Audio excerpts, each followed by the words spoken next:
I'll start with questioning. You know, I purchased health care in Wisconsin for my smaller business for about 30 years. And just quite a few years before we even got over 100 employees. So I'm very familiar with the small employer market.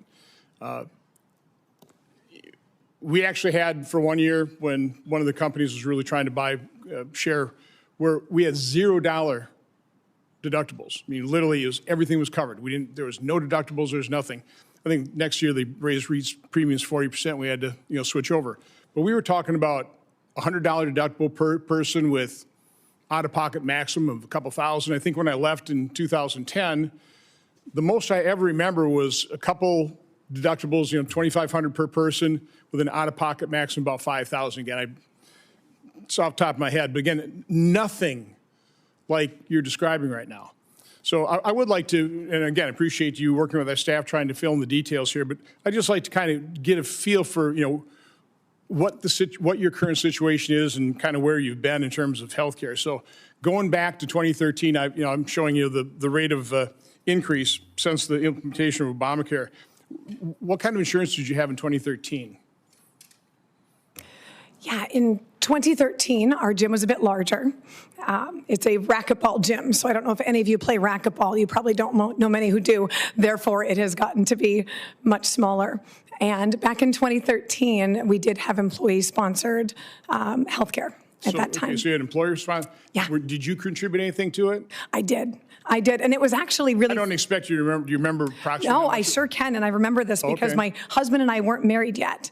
And because I was a female of childbearing age, I paid almost $600 a month. Okay. And he had to pay under $200 a month, and we found that really unfair. So it was actually, even though it was employee-sponsored, still quite unaffordable. So then 2014, 2015, you're also on employer-sponsored care, correct? Is it yes. with the same one, similar yes. types of rates? Yes. So again, you were paying about $600 a month? Yes. Okay. I can't give you, I apologize, I don't have the exact numbers on me. So in 2016, your employer no longer covered employees, so you end up having to get your insurance through the Obamacare exchanges. Next thing I have is in 2019, you were paying $1,000 a month for a silver plan? In 2019, I don't know if it was a silver plan. I know it was a higher tier plan that we have right now. When you were looking. Yes. So okay. I chose a higher plan, and it was about $1,000 a month. Do you remember what the deductible was? And by the way, do you have deductibles and then an out-of-pocket maximum? Is that how that works on your exchange? Yeah, this year I don't have deductibles. I have fairly high copays and an out-of-pocket maximum. I do not remember what my deductibles were in that year that I was paying about $1,000, but I know they were significantly less than they are now. We have a lower tiered plan now. Because now you say you switched to a bronze plan, and that was $250 a month. But you said I'm assuming you're assuming it's out-of-pocket maximum of $14,000, or is that just a deductible of $14,000? The $14,000, I believe, is an out-of-pocket maximum. It's not $250 a month. It's $460 a month. No, in 2021. 2021. That is $250 a month. Yeah. So now. Yes, when we dropped to that lower tiered plan. Right. Yes. And you were getting subsidies back then. I don't believe so. Back in 2021, you weren't qualifying for subsidies? I can't recall. Okay, I would think paying $250 a month you probably were. Can we put up this next chart? And I've got this sheet in front of you. I've tried to cobble together what I think is representative of the kind of plan you're on. I'm not saying that this is yours, but this would be somewhat similar. This is a bronze plan. So for 2025, you're saying that your net premium is $460, and I know in your house testimony you said you had a subsidy of $800, so your gross premium was $1,260 a month. So on an annualized basis, that's $15,000 gross premium. You got a $9,600 subsidy, and you paid $5,500. Okay. Now, in Wisconsin, we're not the national average 26% increase this year. We just read this about 17%, but I did this based on 26. So assuming the national average gross premium increase, your total annual premium is going to go from $15,000 to about $19,000. Is that about what you're seeing in your? It's probably a little less than that because what I heard in Wisconsin, our average is about 17. A little less than that, yeah. Okay, but somewhere around $18,000, $19,000. Yeah. You're saying you're going to now be paying $700 a month. So that translates to $8,400 annually, correct? Yes. Times 12? Yes. So that means you'll be getting a subsidy still of about $10,600, roughly, about $10,000 subsidy. No, my subsidy is If your premium's $420. $18,000, $19,000, you're paying $8,400, you're going to get about a $10,000 subsidy, even with the enhanced subsidies going away, the temporary subsidies, when they expire. Yeah, the enhanced was much more than that. Right now, it would go down to $400.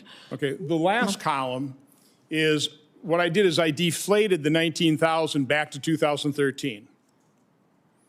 And that gives us about $8,500 is what your premium, a similar type of plan's premium would have been before the ACA. Then if I reinflate it, based on employer-sponsored insurance, going up about 64%, your premium should be no more than, should be less than $14,000. That's a $5,000 difference. Now, if you inflate it just based on inflation, 39%, you'd be saving about $7,500 in premiums. So again, I'm just laying this out. This is what's happening. So there's no reason for a plan like yours to cost $19,000 a year. But even with the temporary subsidies that, again, we're not the ones that set those to expire. That's what the Democrats did. Even with those subsidies expiring, again, you'll still be getting $10,000 to $11,000 subsidy. The problem is the premium, the gross premium, and that is being, we'll talk about this later with our other witnesses, that's Obamacare's faulty design. The fact that it forced all of the individuals like you in these individual policies to bear the full cost of covering people with pre-existing conditions. Prior to Obamacare in Wisconsin, we had something called a high-risk pool. It worked great. Now, it wasn't perfect. You could have tweaked it to make sure that everybody with pre-existing conditions were covered, but Obamacare did away with those and put that full cost of covering people, pre-existing conditions, on the backs of people like you. That's why health care primarily is so expensive on the individual exchange. There's many other reasons, but we'll get that into witnesses. Is this can I answer? Sure.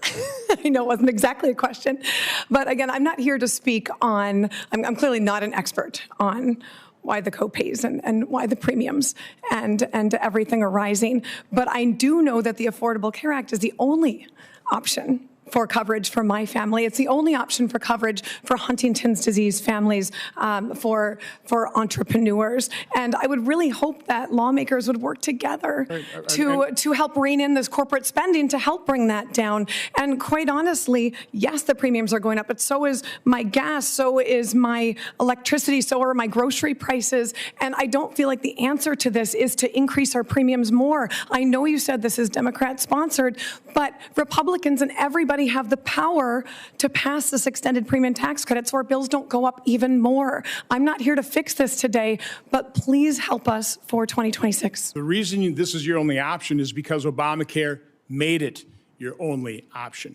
The reason you can't afford it is because Obamacare made premiums skyrocket. So again, it doesn't make any sense to throw hundreds of billions of dollars to hide and mask the faulty design of Obamacare. I am happy. I would be more than willing to sit down in good faith to work with Democrats to repair the damage done by Obamacare and transition to a system that actually keeps costs down. But again, when you've gone from an insurance policy that was probably about somewhere around $8,000 before Obamacare to now it's $19,000, four times more the rate of inflation. Yeah, everything's up, but everything's up 39%. Obamacare rates are up, what did I say, 169%? I forgot the exact figure. Again, it's the faulty design, but then I'll turn it over Respectfully, Senator, if I had tested positive for Huntington's disease, what would my option have been then? Again, I wouldn't have had an option. So what we would have done is high-risk pools. We would have had guaranteed issue within those. The cost would have been spread over everybody. That's the way it was originally. My friends who tested positive were not able to afford had a small percentage onto their insurance, and it paid for the high-risk pools. It worked marvelously, but Obamacare outlawed that. But anyways, Senator Blumenthal.